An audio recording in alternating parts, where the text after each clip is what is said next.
प्रभु राम देव भगवान अल्लाह खुदा ईश आदि नाम एक ही शक्ति के हैं। वो कैसा है, कहां है, कैसे मिलता है, किसने देखा है?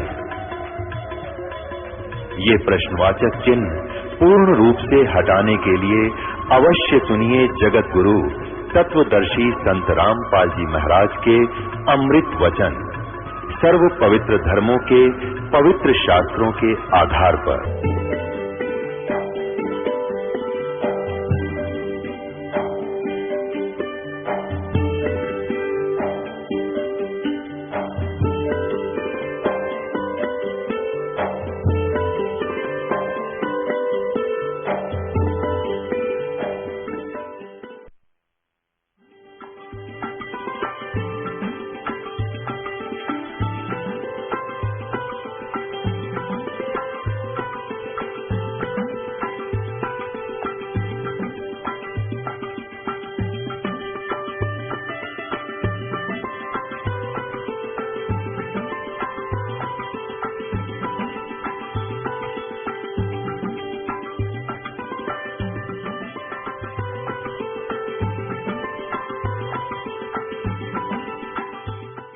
बोलो सतगुरुदेव की जय। बंदी छोड़ कबीर परमेश्वर जी की जय। बंदी छोड़ गरीबदास जी महाराज जी की जय। स्वामी रामदेवानंद जी गुरु महाराज जी की जय।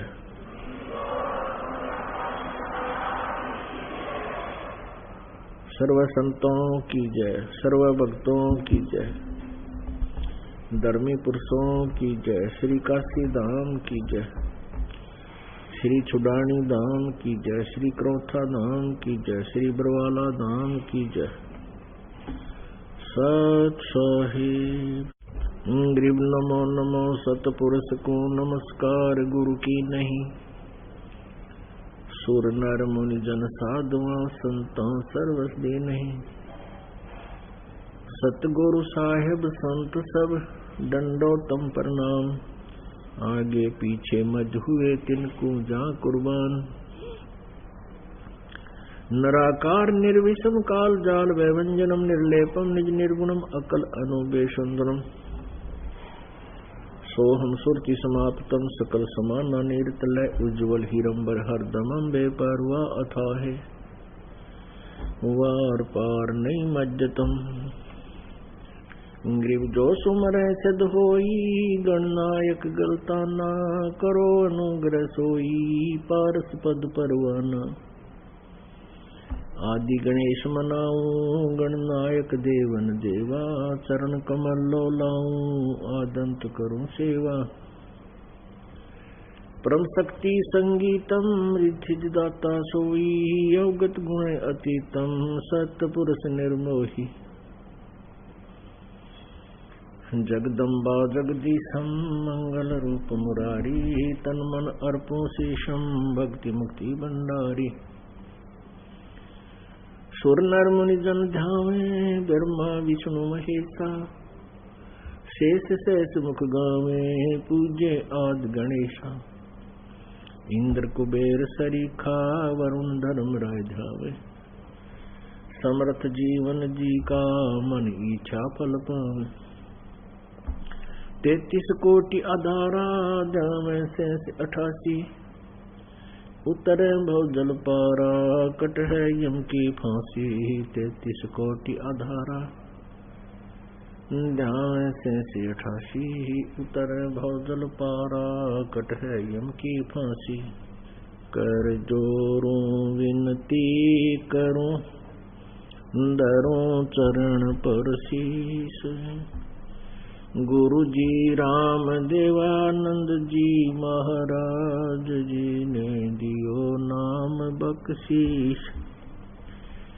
कोटि कोटि सिजदा करूं कोटि कोटि प्रणाम। चरण कमल में राखियो मैं बांधी जाम गुलाम। कुत्ता हूँ गुरुदेव का रामपाल दास का नाम। गले प्रेम की जेवड़ी जांखें चोवा जाऊं।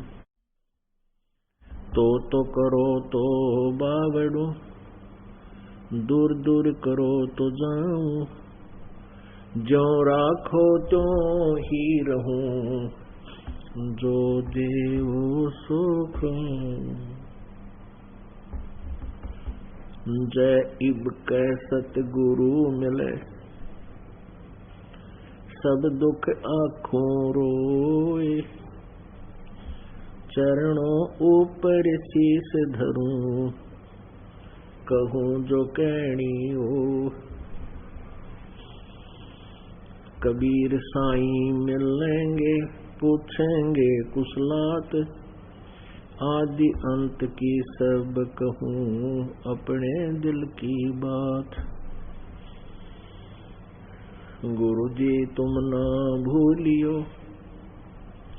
चाहे लाख लोग मिल जाही, हमसे तुमको बहुत है, तुमसे हमको नहीं। तुमरे विसारे क्या बने, मैं किसकी शरण में जाऊं। शिव बिरंच मुनि नारदा, तिनके हृदय न समाऊं।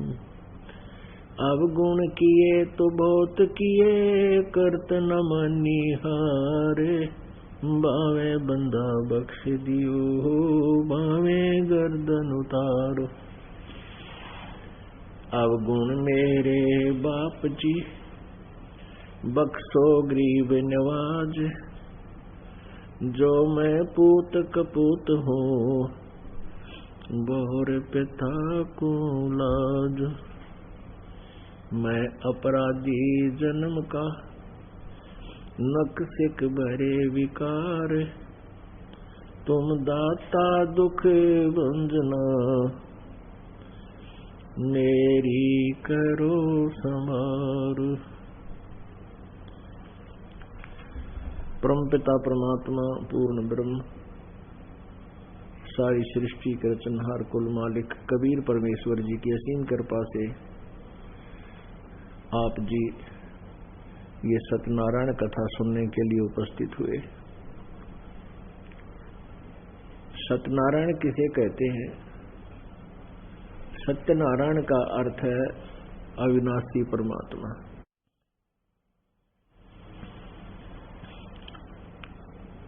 तो अभी तक हमें यही नहीं मालूम था कि सत्यनारायण है कौन, अविनाशी परमात्मा कौन है, और किससे हमारे संकट निवारण होंगे। कौन हमारे भाग्य की रेखा को चेंज कर सकता है, परिवर्तित कर सकता है। अभी तक हमें उस परमेश्वर के बारे में ज्ञान नहीं था। हमारे सद्ग्रंथ उस परमेश्वर की महिमा से परिपूर्ण है। वो सभी सद्ग्रंथ एक ऐसी लैंग्वेज में थे जो जन साधारण नहीं समझ सका था। वो लैंग्वेज थी संस्कृत,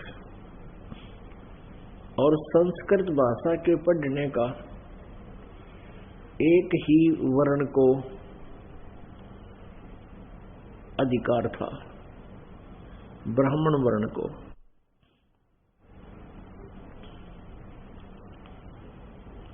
पुण्यात्मा, संस्कृत एक लैंग्वेज है, एक भाषा है। आध्यात्मिक ज्ञान चाहे वो कैसी ही भाषा में विद्यमान हो, उसको समझना अलग वस्तु है। कहते हैं गुरु बिन काहू न पाया ज्ञाना, ज्यों थोथा बुछड़े किसाना। गुरु बिन वेद पढ़े जो प्राणी, और समझे नहीं सार रहे अज्ञानी। पवित्र चारों वेद बहुत पुरातन ग्रंथ है। ये संस्कृत भाषा के अंदर लिपिबद्ध है। अब उनका अनुवाद कुछ एक संस्कृत भाषा के जानने वालों ने किया है, लेकिन वो आध्यात्मिक ज्ञान से, तत्व ज्ञान से अपरिचित थे, जिस कारण से वो यथार्थ अनुवाद नहीं कर सके। फिर भी बहुत सा मिलता जुलता अनुवाद किया गया है। घना नहीं तो 20% उन्होंने ठीक सा 20% अनुवाद जो है वो भी लगभग ठीक किया है। अब वो तत्वज्ञान जो पवित्र वेदों में, पवित्र पुराणों में, पवित्र श्रीमद् भगवत गीता जी के अंदर विद्यमान है, वही परमेश्वर कबीर देव जी ने अपने सच्चिदानंद घन ब्रह्म की वाणी में, कबीर वाणी में लगभग 600 वर्ष पूर्व बोला था, उच्चारण किया था अपने श्रीमुख से। और जिसको आदरणीय धर्मदास जी जो उनके बहुत उन वरिष्ठ वरेण्य पुरुष में से अच्छी आत्माओं में से एक थे, जिनको भगवान आकर मिलते हैं। ऋग्वेद मंडल नंबर 9 सूक्त नंबर 86 मंत्र नंबर 26 और 27 में, ऋग्वेद मंडल नंबर 9 सूक्त नंबर 82 मंत्र 1, 2, 3 में, ऋग्वेद मंडल नंबर 9 सूक्त नंबर 96 16 से लेकर 20 मंत्र तक, ऋग्वेद मंडल नंबर 9 सूक्त नंबर 97 के 56 और 57 मंत्र में, और भी अनेकों स्थानों पर, अनेकों मंत्रों में, पवित्र वेदों में ये स्पष्ट किया गया है कि वो परमेश्वर, वो पूर्ण परमात्मा जो पूर्ण मोक्षदायक है, सर्व सृष्टि का रचनहार है, वो ऊपर सतलोक में रहता है। वो तीसरे मुक्ति धाम में रहता है, और ऊपर के और 3 लोक और हैं, उनमें भी वही विद्यमान रहता है। वो एक से अनेक रूप धारण करता है। वो अपने उस तीसरे मुक्ति धाम से चलकर आता है, गति करके आता है, और श्रेष्ठ आत्मा, अच्छी आत्मा को वो प्राप्त होता है, मिलता है। फिर उनको आध्यात्मिक ज्ञान प्रदान करता है। आध्यात्मिक ज्ञान प्रदान करने के उद्देश्य से ही परमात्मा सतलोक से गति करके यहाँ इस काल के लोक में, पृथ्वी लोक पर वो प्रकट होते। परमात्मा सशरीर है। परमेश्वर एक रूप में असंख्य ब्रह्मांडों के कुल मालिक के रूप में आकालोक के अंदर और ऑल कंट्रोलर के सिंहासन पर, कुल के मालिक के सिंहासन पर विराजमान है, और मनुष्य सदृश उनका आकार है। हमरे ही हुनियार है, हमारा सृजनहार, हमारी सबकी उत्पत्ति करने वाला, सभी लोगों के रचने वाला, वो परमात्मा मनुष्य सदृश है, हमारे ही समान है।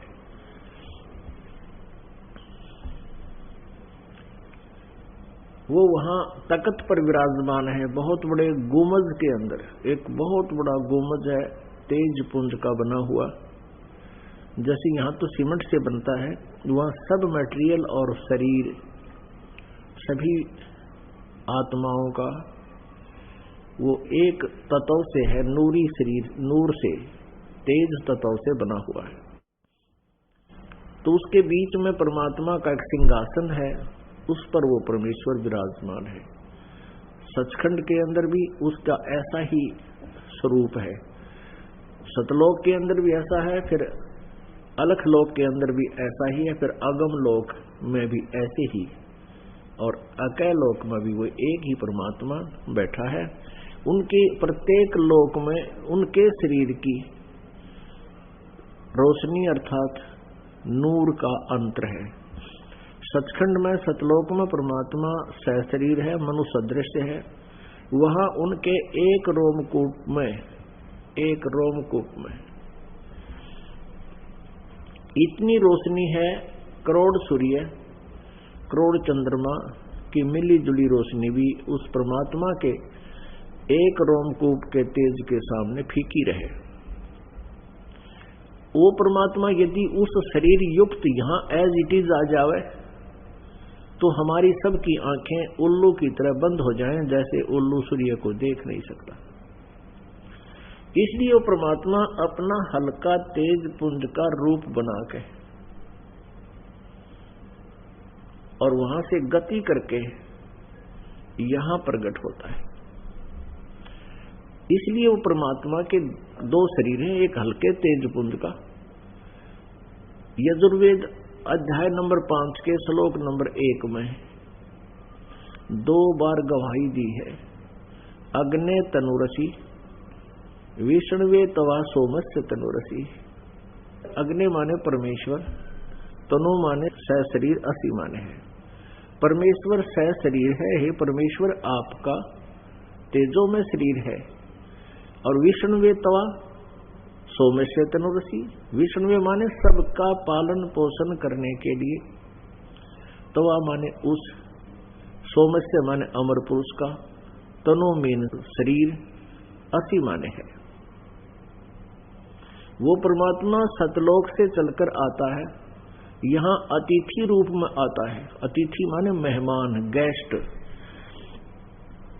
अतिथि का अर्थ होता है जिसके आने की तिथि पूर्व निर्धारित ना हो, कभी भी आ टपके, कभी भी आ जावे, उसको अतिथि बोलते हैं। और दूसरे शब्दों में उसको गेस्ट बोलते हैं, अंग्रेजी में मेहमान भी बोलते हैं, हिंदी में। तो इस यजुर्वेद अध्याय नंबर 5 के मंत्र नंबर 1 में 2 बार गवाही दी है कि वो परमात्मा सहशरीर है। और फिर अग्नि तनुरसी का अर्थ है कि परमात्मा सतलोक में जहां विराजमान है, उसका बहुत तेजो में शरीर है आप जी का। हे परमात्मा आप जी का बहुत तेजो में शरीर है। उस शरीर में वो परमात्मा वहां सतलोक में स्थायी रूप में रहते हैं। और वही परमेश्वर फिर हल्का तेज पुंज का रूप बनाकर अपने रूप को सरल करके इस पृथ्वी लोक पर आता है। किस लिए आता है? विष्णुवे तवा सोमस्य तनुरसी। विष्णुवे माने सबके धारण पोषण करने के लिए उस परमेश्वर का शरीर है। गीता जी अध्याय नंबर 15 के श्लोक नंबर 16 और 17 में 3 पुरुष कहे हैं, एक क्षर पुरुष, एक अक्षर पुरुष। श्रीमद् भगवत गीता अध्याय नंबर 15 के श्लोक नंबर 16 में कहा है कि अक्षर पुरुष और क्षर पुरुष ये 2 परमात्मा हैं इस लोक में। और इनके और तथा इनके अंतर्गत जितने प्राणी आते हैं उन सभी का शरीर नाशवान है और जीवात्मा ये किसी की मरती ही नहीं, वो अलग बात है। इसे सिद्ध है कि श्रीमद् भगवत गीता अध्याय नंबर 15 के श्लोक नंबर 16 में क्षरपुरुष और अक्षर पुरुष ये दोनों पुरुष, दोनों प्रभु नाशवान बताए हैं। वैसे अक्षर पुरुष का अर्थ होता है अविनाशी परमात्मा, लेकिन श्रीमद् भगवत गीता अध्याय 15 के श्लोक 17 में एक विशेष वर्णन है कि उत्तम पुरुष तो अन्य परमात्मा इति उदाहरत है। यह लोकतरम आविश्य विवर्ती अवैश्वर। 17वें श्लोक में कहा है कि वास्तव में श्रेष्ठ परमात्मा तो कोई और है। श्लोक नंबर 16 में वर्णित सरपुरुष अक्षर पुरुष से कोई और उत्तम पुरुषत्व अन्य, वो और है श्रेष्ठ परमात्मा अन्य है जो इन दोनों से भिन्न है, और वही परमात्मा कहलाता है। क्या उद्देश्य है उस परमेश्वर का? यह माने जो यह लोकचर्य आविश्य विवर्ती, जो तीनों लोकों में प्रवेश करके सबका धारण पोषण करता है, सबका पालन पोषण करता है, अवय ईश्वर है। वो अवय माने अविनाशी परमेश्वर है। अपने आत्मा वो पूर्ण परमात्मा, उसका नाम क्या है? वो तत्व ज्ञान को, वेदों के ज्ञान को, जिसमें सूक्ष्म वेद का ज्ञान भी इंक्लूड है, इन 5 वेदों को वो परमात्मा अपनी अमृत वाणी के द्वारा, अपने मुखारविंद से, कविताओं से, लोकोक्तियों के माध्यम से, शब्दों के माध्यम से, यानी पद्य भाग के माध्यम से वो उच्चारित करता है, बोलता है, ऊंचे स्वर में बोलता है। कविताओं से बोलने से उसको वो कवि, उसका नाम कबीर देव है। वो वास्तविक नाम उस परमेश्वर का कबीर देव है।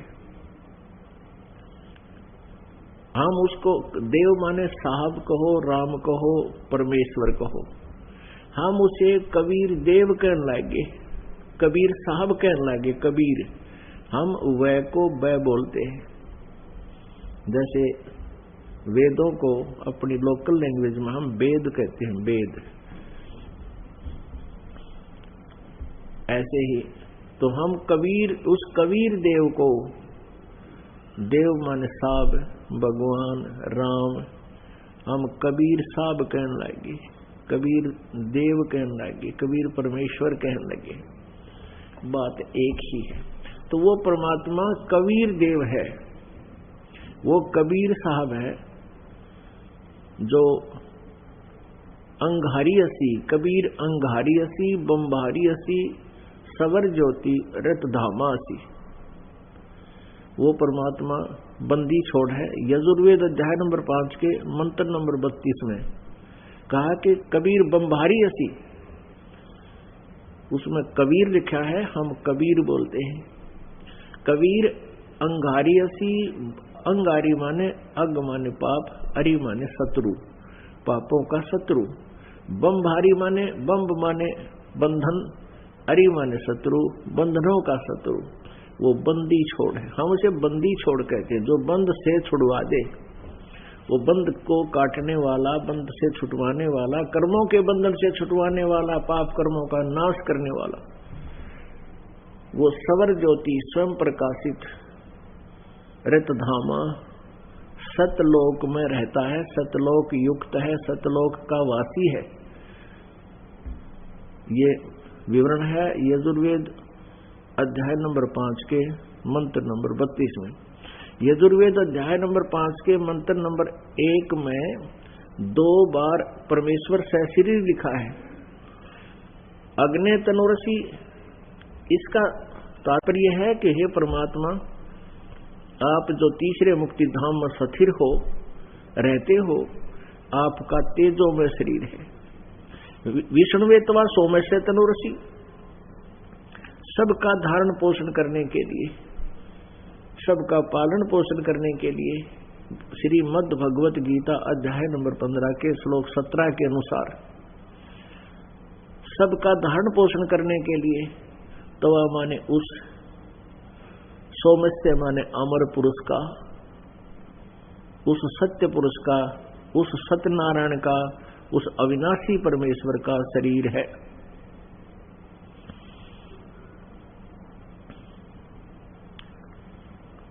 पुण्यात्माओं, हमारे सदग्रंथ बहुत ही अनमोल ज्ञान युक्त है। इनको ना समझने के कारण वो संस्कृत भाषा के जानने वाले जो विद्वान कहलाते थे, उन्होंने सदग्रंथों के अर्थों का अनर्थ कर डाला और सदग्रंथों को ठीक से न समझकर परमात्मा को निराकार बता डाला। कबीर परमेश्वर जी कहते हैं, वो पूर्ण ब्रह्म जो सतलोक से चलकर आए थे और ऐसी ही लीला परमेश्वर किया करते हैं, ऐसा वेद गवाही देते हैं। जिनको भगवान का साक्षात्कार हुआ, आंखों देखा, वो संत कहते हैं। आंखों देखा जिन्होंने परमात्मा का साक्षात्कार किया, वो वर्णीय पुरुष यानी श्रेष्ठ आत्माएं जिनको भगवान मिलते हैं और मिले हैं, उन्होंने भी यही बताया है और हमारे पवित्र वेद भी यही बताते हैं, पवित्र सदग्रंथ भी यही बताते हैं। और जो दंत कथा, जो लोकवेद आज तक हमें सुनाया गया था, उन वेद ज्ञानहीन ऋषि महर्षि नकलियों द्वारा, झूठों द्वारा, वो एक दंत कथा थी, अनुभवहीनता थी उन लोगों की। परमेश्वर कबीर देव जी जो काशी में बनारस में धानक की भूमिका करके चले गए, 120 वर्ष रहे, जो दुल्हा बनकर एक जन साधारण की तरह कार्य किया। ये भी वेदों में लिखा है कि वो परमात्मा, ऋग्वेद मंडल नंबर 1 सूक्त नंबर 31 के मंत्र नंबर 18 में लिखा है कि मनुष्यवत अग्नि, हे मनुष्य के समान परमात्मा, अग्नि माने परमेश्वर, आप एक जीवन एक जन साधारण की तरह अपना कर्म करके निर्वाह करके दिखाते हो, लीला करते हो। आप प्रत्येक युग में ऐसी लीला करते हो। हे परमेश्वर, एक बार फिर आइए और हमें ज्ञान दीजिए, उसी प्रकार फिर आइए और कुछ दिन हमारे बीच में आप रहिए। तो पुण्यात्माओं, परमेश्वर कबीर जी कहा करते, वेद मेरा भेद है, मैं ना वेदन के माही, और जौन वेद से मैं मिलूं वो वेद जानते नहीं। ये चारों वेद मेरी ही महिमा का गुणगान कर रहे हैं, लेकिन इन चारों वेदों में मेरे पाने का वो यथार्थ मंत्र नहीं है। चारों वेदों में गुणगान तो पूर्ण परमेश्वर का ही है 90%, 10% अन्य क्रियाओं की जानकारी है, और उनमें ब्रह्म काल ब्रह्म की भी थोड़ी सी व्यवस्था है कि ये क्या करता है, इसकी क्या क्षमता है। और केवल पूजा की विधि इस ब्रह्म तक की है, ओम नाम का जाप। ब्रह्म कहो, इसे सर्वपुरुष कहो, इसे सर्वब्रह्म कहो, ज्योत स्वरूपी निरंजन काल कहो। ये 21 ब्रह्मांड का स्वामी है। श्रीमद् भगवत गीता अध्याय नंबर 15 श्लोक नंबर 16 के अनुसार सर्वपुरुष व अक्षर पुरुष ये दोनों नासवान हैं। ये सर्वपुरुष इसको ब्रह्म भी कहते हैं, ज्योत स्वरूपी निरंजन भी कहते हैं, इसको काल भी कहते हैं। ये 21 ब्रह्मांड का स्वामी है, प्रभु है, भगवान है, पुरुष है। और जो अक्षर पुरुष है इसको परब्रह्म भी कहते हैं। ये 7 संख ब्रह्मांड का स्वामी है, ये भी नासवान है। वैसे अक्षर पुरुष का अर्थ अविनाशी होता है, लेकिन श्रीमद् भगवत गीता अध्याय नंबर 15 श्लोक 17 ने स्पष्ट कर दिया कि उत्तम पुरुष तो अन्य है, श्रेष्ठ परमात्मा तो सर्वपुरुष और अक्षर पुरुष से कोई और है, और वही तीनों लोकों में प्रवेश करके, और वही परमात्मा कहलाता है, वही तीनों लोकों में प्रवेश करके सबका धारण पोषण करता है। वो अव्यय ईश्वर है, वो है अविनाशी, वास्तव में अविनाशी वो है। अब जैसे सर्वपुरुष और अक्षर पुरुष ये दोनों नासवान कैसे? सर्वपुरुष तो चलो नासवान है ही, सर्व माने नासवान, पुरुष माने प्रभु कहते ब्रह्म कहो, और अक्षर ब्रह्म यानी अक्षर पुरुष पर ब्रह्म को भी नासवान कहा, जबकि अक्षर पुरुष का अर्थ होता है अविनाशी प्रभु। अब यहां डिफाइन करना होता है, जैसे एक चाय पीने का ये सफेद सा चीनी का बना हुआ, मिट्टी का बना हुआ कप होता है, कितना सुंदर है। आम मिट्टी से, आम मिट्टी के बर्तन से इसका बहुत अच्छा कलर भी है, बहुत सुंदर है, फिनिशिंग भी अच्छी है। तो ऐसा है हमारे शरीर तो समझो मिट्टी के हैं, और इन ब्रह्मा विष्णु महेश और ब्रह्म जो काल है, ज्योति निरंजन है, इसका शरीर समझो ये चीनी के कप जैसा मटेरियल से बना हुआ है। और अक्षर पुरुष जिसको अविनाशी कहा गया, उसका समझ लो कि स्टील का बना हुआ शरीर है। अब स्टील जो है उस मिट्टी के, सफेद मिट्टी के चीनी के कप की तुलना में बहुत ज्यादा सफाई है। अब चीनी का कप, वो मिट्टी वाला कप तो फर्श पर गिर जाए, हाथ से छूट जाए, टुकड़े टुकड़े हो जाता, अंडरस्टूड है कि तो नासवान है। लेकिन जो स्टील का कप है, हाथ से गिर भी जा लेकिन टूटता नहीं, और काफी वर्षों तक मनमाना 50-20 वर्ष में जाकर उसका जंग लगे, फिर वो नाश को प्राप्त हो। तो ऐसे वो सर्वपुरुष से अक्षर पुरुष तुलनात्मक तरीके से अविनाशी है। लेकिन वास्तव में अविनाशी नहीं है। वास्तव में अविनाशी सोना धातु है, स्वर्ण, गोल्ड। तो ऐसे परमात्मा को तो समझो गोल्ड, पूर्ण परमेश्वर को परम उत्तम पुरुष जो अन्य है वो तो है गोल्ड धातु से बना हुआ शरीर है, सभी सह शरीर है। अब इनकी एज फैक्टर बताते हैं, इनकी आयु कितनी है और किस प्रकार इनको अविनाशी सत्यनारायण कहा गया गलती से, लेकिन वास्तव सत्यनारायण तो एक ही है। अब जैसे एक मानव शरीर, मानव की आयु 100 वर्ष लगभग है, और एक ब्रह्मा जी की आयु, काल के पुत्र है रजगुण ब्रह्मा, सतगुण विष्णु, तमगुण शिव जी। इन काल के पुत्रों की, रजगुण ब्रह्मा, सतगुण विष्णु, तमगुण शिव जी की आयु कितनी है? ब्रह्मा जी की आयु पहले कैलकुलेट करते हैं। एक चतुर्युगी में, सतयुग, त्रेता, द्वापर और कलयुग, ये 4 युग होते हैं। इनके कुल वर्षों का जोड़ 43,20,000 होता है। 43,20,000 वर्ष। ऐसी 1000 चतुर्युग का ब्रह्मा जी का दिन और इतनी ही रात्रि। अब अंदाजा लगाइयो पुण्यात्माओं, इतना ही दिन और इतनी ही रात्रि, और ऐसे बने हुए 30 दिन रात का महीना और 12 महीनों का 1 वर्ष और 100 वर्षों की ब्रह्मा रजगुण जी की आयु।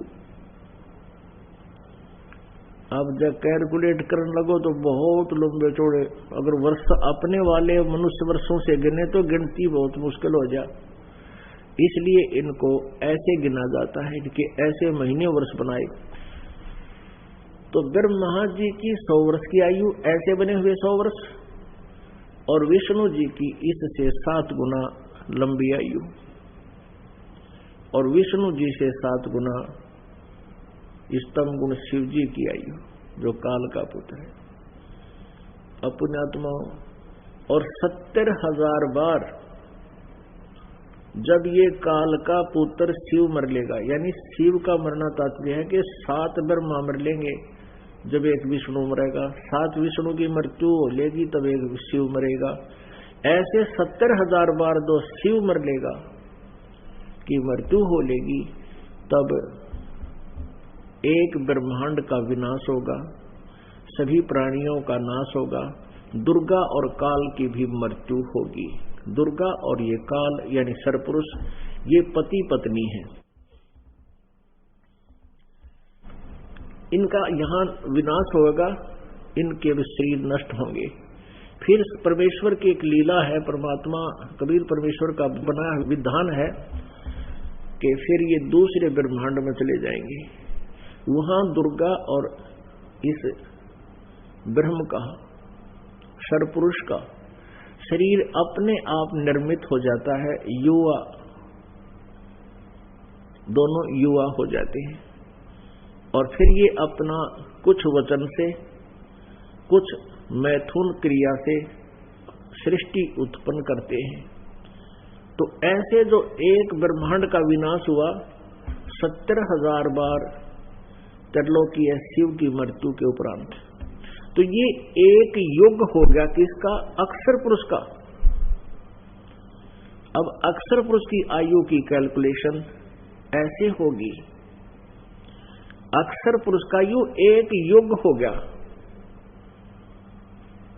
और ऐसे 1000 युग का अक्षर पुरुष का दिन और इतनी ही रात्रि।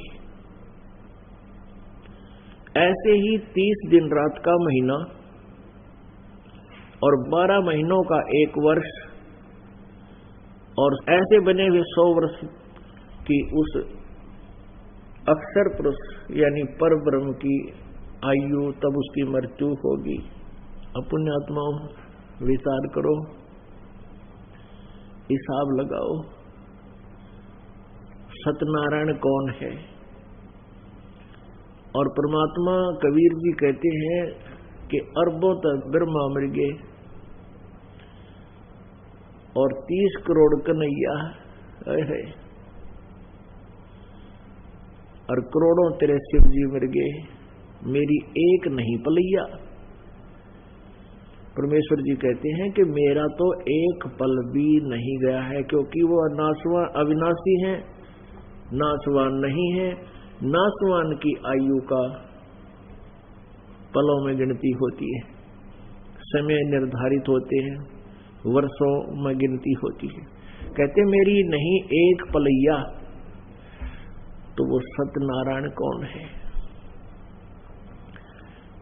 अभी तक हम श्री विष्णु जी को सत्यनारायण मान्या करते, क्योंकि इनकी भी आयु बहुत घनी है और हमारी आयु की तुलना में तो बहुत ही लंबी चौड़ी, यानी ये हमारे लिए तो अविनाशी ही लगे थे। हमने अपने आत्माओं जैसे कुछ ऐसे कीड़े मकोड़े होते हैं, कुछ ऐसे पक्षी हैं, ऐसे पशु हैं जो मनुष्य के जीवन में 100 बार मर लेते और जन्म ले लेते हैं। अब उनको कोई बताओ, जैसे कई ऐसे हैं कि एक दिन में जन्म होता है, एक ही दिन में वो युवा हो जाते हैं, अपनी संतान भी उत्पत्ति कर लेते हैं कुछ जीव, और वो मर भी जाते हैं। अब उनसे कोई कहे कि मनुष्य की आयु 100 वर्ष है, फिर उनका हिसाब लावे कि इनका 365 दिन का एक वर्ष होता है, और ऐसे 100 वर्ष की आयु है, तो वो ऐसे वो कीड़े मकोड़ों की तुलना में मनुष्य की आयु बहुत लंबी है। वो ये सोचते होंगे कि ये भाई कद मरेंगे, तो मरते नहीं होंगे, मनुष्य तो बहुत लंबी आयु है। अपने आत्माओं जैसे हमारी आयु है, इसकी तुलना में उन ब्रह्मा विष्णु महेश की इतनी लंबी आयु है कि हम सोचना भी भूल जाते थे कि ये भी कभी मरेंगे।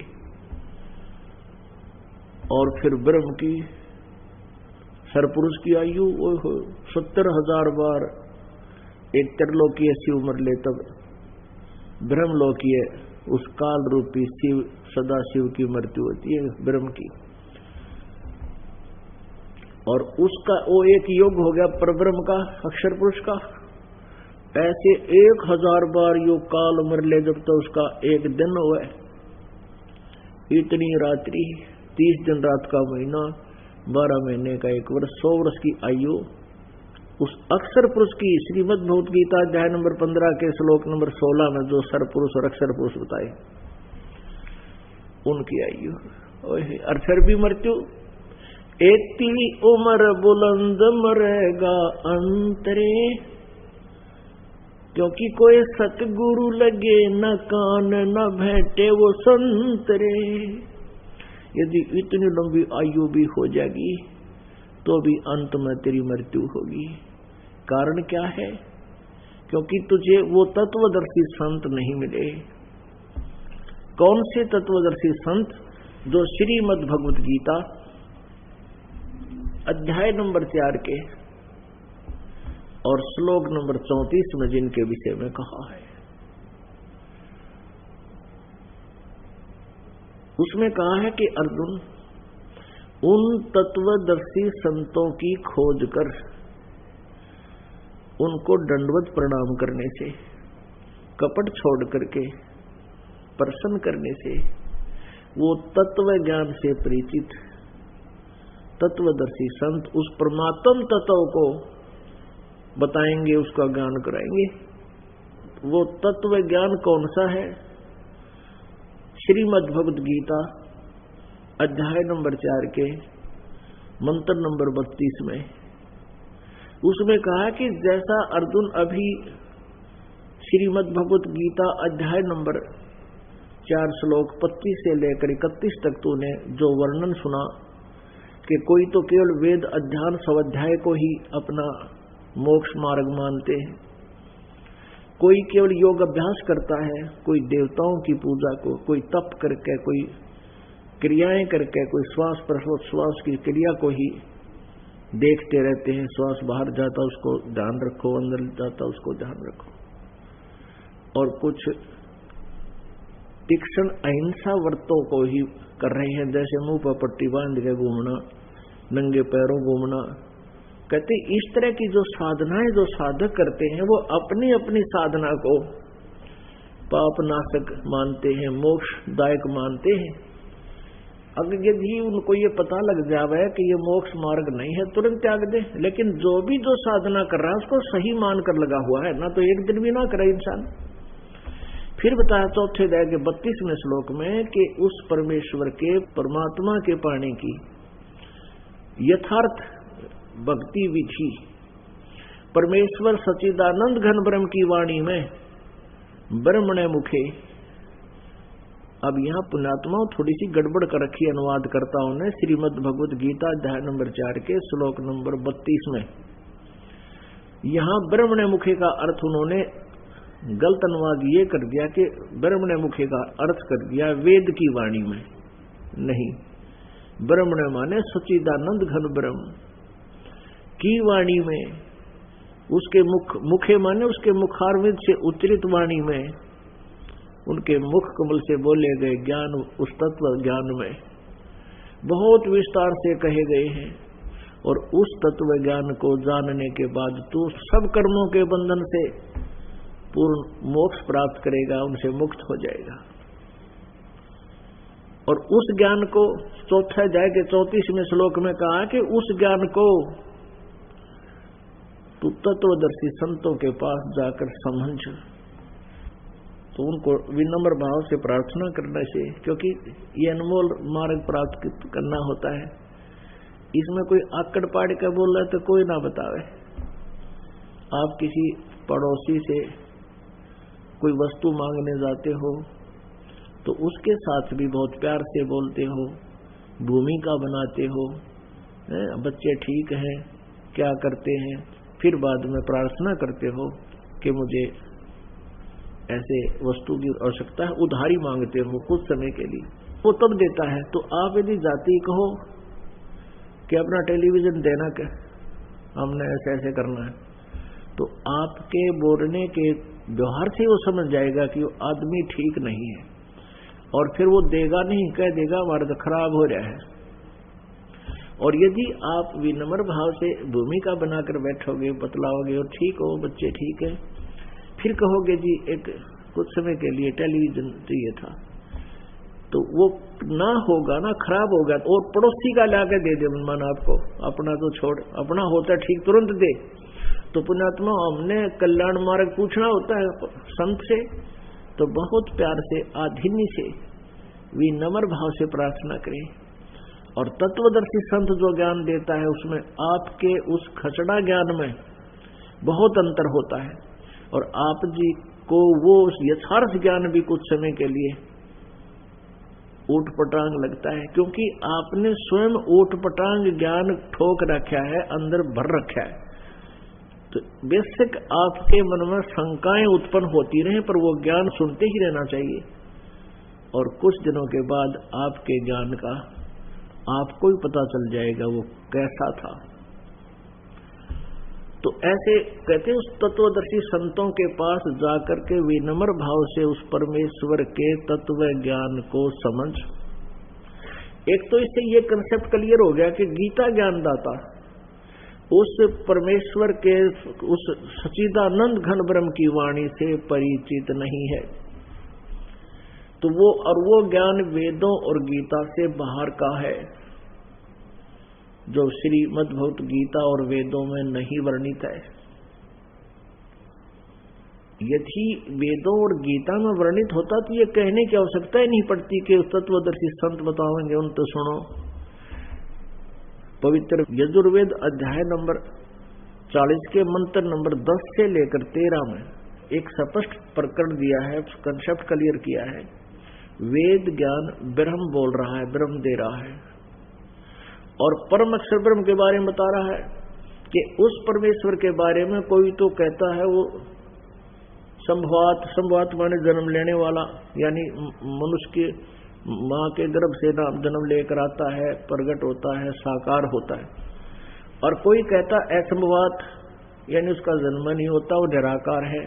कहते हैं साकार और निराकार का निर्णय परमात्मा कैसा है, वो बताएगा तत्वदर्शी संत धीराणाम, वो तत्वदर्शी संत बताएंगे, उनसे जाकर सुनो।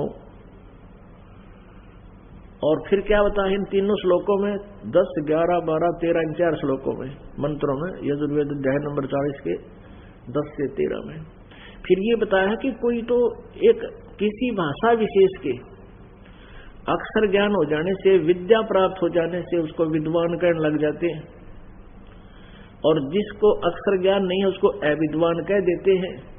विद्वान और अविद्वान को भी वो तत्वदर्शी संत बताएंगे विद्वान कौन है और अविद्वान कौन होता है, उनसे पूछो। तो इससे सिद्ध है कि पवित्र वेद और पवित्र गीता, श्रीमद् भगवत गीता, ये दोनों एक जैसा ही ज्ञान रखते हैं, क्योंकि श्रीमद् भगवत गीता इन चारों पवित्र वेदों का सारांश है। कोड वर्ड इसमें अत्यधिक है। चारों वेदों को सोर्ट करके पूर्ण परमेश्वर ने इस काल के अंदर एक रिमोट से प्रेरणा दी। महाभारत के युद्ध में श्री कृष्ण में प्रवेश करके इस काल ने ये श्रीमद् भगवत गीता का पवित्र ज्ञान बोलना पड़ा।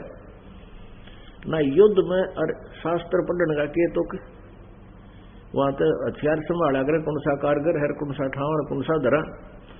तो वहां परमेश्वर ने ऐसा समय देखा, कबीर परमेश्वर ने काल से अपने प्रेशर से ये सारा कुछ उगलवा दिया। ना कोई कहा करे मैं काल हूं, कसाई भी ना कहो मैं कसाई हूं, डाकू भी ना कहो मैं डाकू हूं, वो भी शर्माया करे। तो इससे कहा दिया 11वें अध्याय के 32वें श्लोक में कि मैं काल हूं और सबको खाने के लिए आया हूं, और मेरा ओम नाम है। श्रीमद् भगवत गीता अध्याय नंबर 8 के मंत्र नंबर 13 में ओम इति एकाक्षरम ब्रह्म व्यवहारन माम अनुसमरण यह प्रयाति तजम देहम स याति परमाम गतिम। गीता ज्ञान दाता ये काल बोल रहा श्री कृष्ण में प्रवेश करके कि मुझ ब्रह्म का केवल एक ओम अक्षर है, नथिंग एल्स, और कोई भी मेरा मंत्र पूजा का नहीं है। और ये प्रयाति तजम देहम, जो शरीर छोड़ते समय इसका नाम स्मरण करता हुआ जाता है ओम नाम का, स याति परमाम गतिम, वह ओम नाम से मिलने वाली जो लाभ है, गति है, वो मेरी परम गति उसको प्राप्त होता है। और साथ में इसने ये भी बोल दिया 17वें अध्याय के श्रीमद् भगवत गीता अध्याय नंबर 17 के श्लोक नंबर 23 में स्पष्ट कर दिया कि ओम तत्सत इति निर्देश है ब्रह्मणे त्रिविध समर्थ है। ब्रह्मणे माने सच्चिदानंद घन ब्रह्म का, यानी उस परम अक्षर ब्रह्म का, उसको पाने का ओम और तत् और सत, ये 3 प्रकार का मंत्र है। इसी के जाप करने का निर्देश है, सिमरने का निर्देश है। ये 3 विधि से सिमरन होता है, इसका 3 विधि से। अपने आत्मा थोड़ा सा आपको दिखाते हैं सदग्रंथ, तब हम समझ सकेंगे, परमात्मा को पहचान पाएंगे। आज परमेश्वर ने पूरे विश्व में मानव समाज को शिक्षित करवाया है। पुण्यात्मा लाखों वर्ष बीत गए, मनुष्य को केवल अपने रोजी रोटी तक ही सीमित रखा इस काल ने। कोई भक्ति करना चाहता है तो ब्रह्मा विष्णु महेश की या मंदिर मस्जिद गुरुद्वारों में जाओ और अपना मत्था टेको, कर्म बिगाड़ो और मृत्यु को प्राप्त हो जाओ, जन्म खराब करके जाते रहो। और पहले शिक्षा नहीं थी। आप इतिहास उठा कर देख लो पीछे, अगर कभी किसी युग में शिक्षा रही है तो केवल एक वर्ग, एक ही वर्ण, ब्राह्मण वर्ण ही इन शिक्षा का अधिकारी रहा है। और वो फिर अपना जो सदग्रंथों को उन्होंने समझा उसके आधार से आगे प्रचार करते थे। अन्य जनता अपने रोजी रोटी में लगी रहती थी। ऋषि महर्षि उनको जा जाकर सत्संग सुनाया करते थे, वचन सुनाया करते थे, परमात्मा की महिमा बताया करते थे। उनसे सुनकर जैसा भी उनसे ज्ञान हुआ, आम व्यक्ति केवल भक्ति अवश्य करता था, लेकिन अक्षर ज्ञान नहीं था। जिस कारण से आज तक ये अनमोल खजाना हमारे सदग्रंथों में रखा हुआ हमें हाथ नहीं लगा। जो संस्कृत पढ़ने वाले थे उनको आध्यात्मिक ज्ञान नहीं था, वो तत्व ज्ञान नहीं था, सच्चिदानंद घन ब्रह्म की वाणी का ज्ञान नहीं था।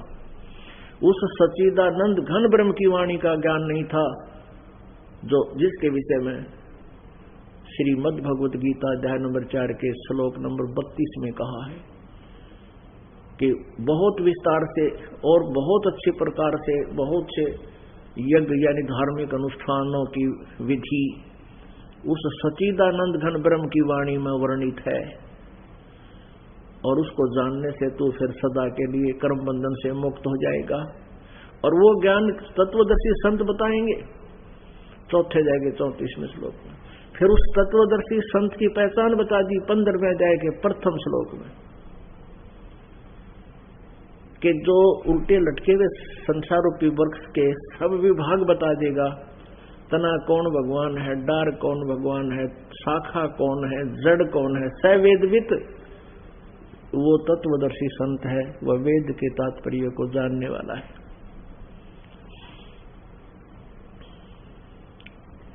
परमेश्वर कबीर देव जी ने 600 वर्ष पहले ये अपनी रचना का आप ही ज्ञान दिया था। अक्षर पुरुष एक पेड़ है और सर पुरुष उसकी डार और तीनों देवा शाखा है, ये पात्र रूप संसार। और परम अक्षर ब्रह्म वो जड़ है, वो मूल है। जो वृक्ष बाहर दिखाई देता है उससे जो ना दिखाई देता उसका पार्ट प्रोक्ष है, जो गुप्त है वो मूल है, जमीन के अंदर है।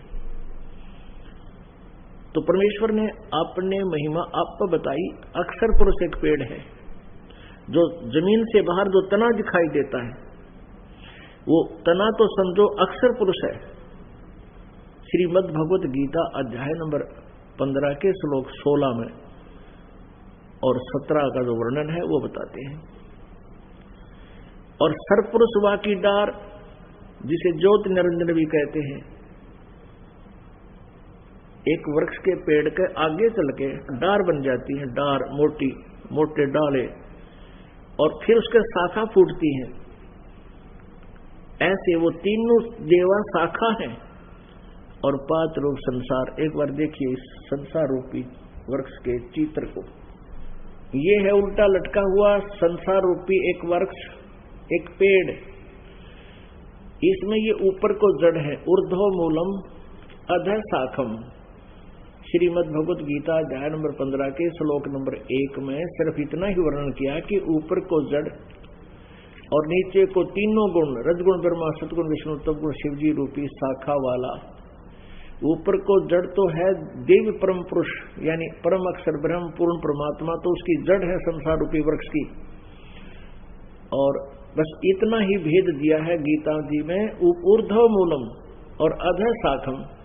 बस ऊपर को जड़ वाला, नीचे को शाखा वाला, तीनों गुण रूपी शाखा वाला संसार रूपी वृक्ष है। और जो संत इसके सभी विभाग बता देगा, छंदासी यस्य प्रणानी यतम वेद सवेदवित, जो उसके सभी भागों को, छंद माने अलग अलग टुकड़ों को, जो बता देगा सवेदवित, वो तत्वदर्शी संत है। तो कबीर परमेश्वर जी ने बताया था अक्षर पुरुष एक पेड़ है, क्योंकि जमीन से बाहर जो दिखाई देता है ये पेड़ होता है। तो ये तो अंदर परमात्मा तो प्रोक्ष है, गुप्त है। अक्षर पुरुष एक पेड़ है और सर पुरुष उसकी डार, ये सर पुरुष इस पेड़ के ये ऐसी ऐसी काफी डार होती है, उनमें से एक सर पुरुष ये ब्रह्म वह की डार, और तीनों देवा शाखा है ये पातरूप संसार। सच्चिदानंद घन ब्रह्म यानी कबीर वाणी में आज से 600 वर्ष पहले परमात्मा ने ये ज्ञान दिया था। अक्षर पुरुष एक पेड़ है और ये ज्योति निरंजन सर पुरुष वा की डार और तीनों देवा शाखा हैं ये पात रूप संसार। तो परमेश्वर स्वयं ही आते हैं, यथार्थ ज्ञान देते हैं, इसलिए वो तो अपने यथार्थ ज्ञान को लोकोक्तियों के माध्यम से बताते हैं, जिस कारण से वो कबीर देव कहलाते हैं। कवि, उसको कवि कहते हैं, उसका वास्तविक नाम भी फिर कबीर देव ही कहा जाता है, वेल नोन है वो कबीर। और ये गुप्त है, ये पूर्ण परम अक्षर ब्रह्म, पूर्ण ब्रह्म, परम अक्षर ब्रह्म, परम अक्षर पुरुष कहो चाहे परम अक्षर ब्रह्म को, उत्तम पुरुष है तो अन्य ये लोग तरमावेश विवर्ती, उत्तम पुरुष तो यानी सही परमात्मा श्रेष्ठ भगवान तो कोई और है जो सबका धारण पोषण करता है, क्योंकि संसार रूपी वृक्ष को परवरिश उसका कौन धारण पोषण करता है? ये जड़ों से वृक्ष की परवरिश होती है, तो वो जड़ रूपी परमात्मा है, वो मूल है। ऊर्ध्व मूलम, ऊपर को जड़ वाला, वो दिव्य पुरुष तो मूल है और तीनों गुण रूपी शाखा है।